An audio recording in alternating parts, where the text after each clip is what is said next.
अमीर बने रहना बनाम अमीर होना, विनम्रता और लचीलेपन का पाठ। अमीर होना एक बात है, इसके लिए अक्सर जोखिम उठाने, आशावादी होने और कुछ हद तक भाग्यशाली होने की जरूरत होती है। लेकिन हाउसल कहते हैं कि अमीर बने रहना बिल्कुल अलग खेल है। अमीर बने रहने के लिए आपको विनम्रता चाहिए, यह स्वीकार करने का डर कि जो आपने कमाया है उसे आपसे छीना जा सकता है, और यह समझने का लचीलापन कि भविष्य की योजनाएं सफल नहीं होंगी।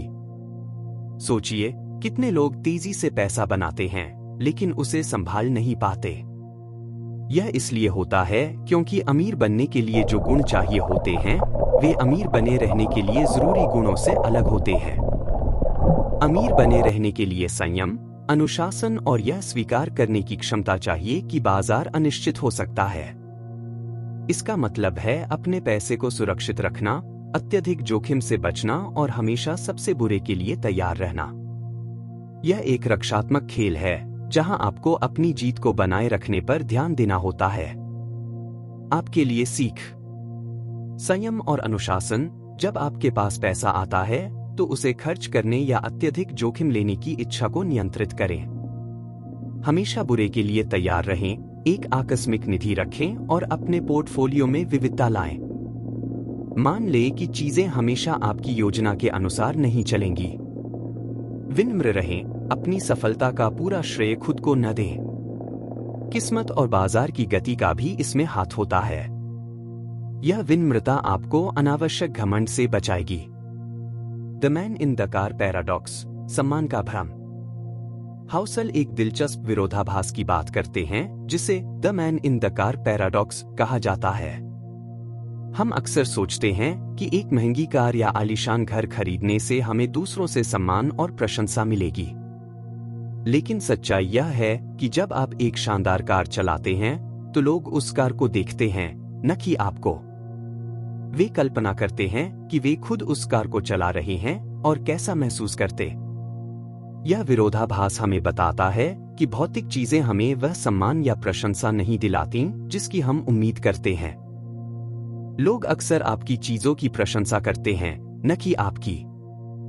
सच्ची दौलत और सम्मान वह है जो अदृश्य है, जैसे आपकी स्वतंत्रता, आपके समय पर नियंत्रण, आपकी उदारता और आपके रिश्ते। आपके लिए सीख: सच्ची दौलत अदृश्य है, अपनी पहचान अपनी भौतिक संपत्ति से न जोड़े। सच्ची दौलत वह है जो आप देखते नहीं, बचत, निवेश और आपका समय। अनावश्यक खरीद से बचें। यदि आप दूसरों को प्रभावित करने के लिए खर्च कर रहे हैं तो रुकें। यह एक अंतहीन दौड़ है जिसे आप कभी नहीं जीत सकते। अपनी स्वतंत्रता को महत्व दें। पैसा आपको स्वतंत्रता देता है जो किसी भी भौतिक वस्तु से कहीं ज्यादा मूल्यवान है। अपनी आय का उपयोग उन अनुभवों और स्वतंत्रता को खरीदने के लिए करें जो आपको खुशी देते हैं। अप्रत्याशित के लिए जगह, सुरक्षा का मार्जिन। दुनिया अप्रत्याशित है। हाउसल इस बात पर जोर देते हैं कि हमें हमेशा अप्रत्याशित घटनाओं के लिए जगह बनानी चाहिए। इसका मतलब है रूम फॉर एरर या सुरक्षा का मार्जिन रखना। हम भविष्य की योजनाएं बनाते हैं, लेकिन भविष्य शायद ही कभी हमारी योजनाओं के अनुसार चलता है। बाजार गिरते हैं, नौकरियां छूटती हैं, अप्रत्याशित खर्च आते हैं। सुरक्षा का मार्जिन रखना आपको इन झटकों को सहन करने की क्षमता देता है। यह अत्यधिक आशावादी होने से बचाता है।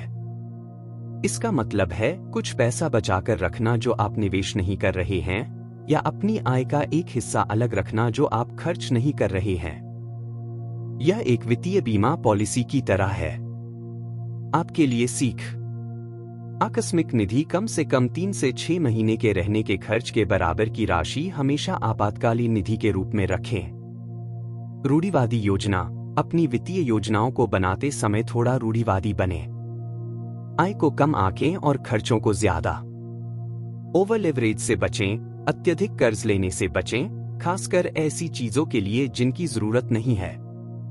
कर्ज आपको अप्रत्याशित झटकों के प्रति अधिक संवेदनशील बनाता है। निवेश में विविधता: अपने निवेश को विभिन्न परिसंपत्ति वर्गों में फैलाएं ताकि किसी एक क्षेत्र में गिरावट आपको बहुत ज्यादा प्रभावित न करे। आशावाद, लेकिन यथार्थवाद के साथ। हाउसल कहते हैं कि लंबी अवधि में आशावादी होना महत्वपूर्ण है, क्योंकि दुनिया और अर्थव्यवस्था अक्सर समय के साथ बेहतर होती है। लेकिन इसका मतलब यह नहीं कि हमें अल्पकालिक समस्याओं या जोखिमों को अनदेखा करना चाहिए। वित्तीय सफलता के लिए आशावाद और यथार्थवाद का संतुलन महत्वपूर्ण है। आशावाद आपको निवेशित रहने और भविष्य में विश्वास रखने की शक्ति देता है। यथार्थवाद आपको जोखिमों को समझने और उनके लिए तैयारी करने में मदद करता है। यह एक साथ दोनों देखने की क्षमता है। यह विश्वास की तूफान गुजर जाएगा, लेकिन यह भी जाना कि उसके लिए आश्रय की आवश्यकता होगी।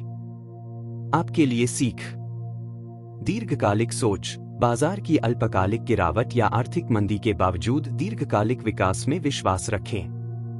जोखिमों को स्वीकार करें। हर निवेश में जोखिम होता है। उन जोखिमों को समझें और उन्हें कम करने के लिए कदम उठाएं। वर्तमान की तैयारी। यह मानते हुए कि भविष्य बेहतर होगा, आज की चुनौतियों और अनिश्चितताओं के लिए तैयारी करना न छोड़ें। द साइकोलॉजी ऑफ मनी सिर्फ निवेश रणनीतियों की एक सूची नहीं है। यह जीवन का एक दर्शन है जो हमें पैसे के साथ अपने संबंधों को बेहतर बनाने के लिए सशक्त बनाता है। यह हमें सिखाता है कि विनम्रता, लचीलापन, अप्रत्याशित के लिए तैयारी और आशावाद का एक स्वस्थ मिश्रण हमारी वित्तीय यात्रा में महत्वपूर्ण है। जब आप इन विचारों को अपने जीवन में शामिल करते हैं, तो आप पाएंगे कि पैसा केवल कागज या संख्याएं नहीं है, बल्कि यह आपकी स्वतंत्रता, आपकी शांति और आपके विकल्पों का एक शक्तिशाली उपकरण है। Anchor voice over. तो दोस्तों, इन विचारों को आत्मसात करें। अपनी वित्तीय आदतों पर विचार करें और देखें कि आप इन शक्तिशाली मनोवैज्ञानिक सिद्धांतों को कैसे लागू कर सकते हैं। याद रखें, वित्तीय सफलता एक मैराथन है, कोई दौड़ नहीं। इसमें धैर्य, निरंतरता और सही मानसिकता की आवश्यकता होती है। अगर आपको यह एपिसोड पसंद आया और आप द साइकोलॉजी ऑफ मनी या ऐसी ही और ज्ञानवर्धक ऑडियो सामग्री सुनना चाहते हैं, तो कृपया हमारे चैनल को सब्सक्राइब करना न भूलें। इस वीडियो को लाइक करें और कमेंट में हमें बताएं कि इन अवधारणाओं में से कौन सी आपको सबसे ज्यादा प्रभावित करती है। आपकी प्रतिक्रिया हमें और बेहतर सामग्री बनाने में मदद करती है। अगले एपिसोड में किसी और प्रेरणादायक विचार के साथ मिलेंगे। तब तक अपने पैसे को समझदारी से प्रबंधित करें और अपने सपनों को साकार करें।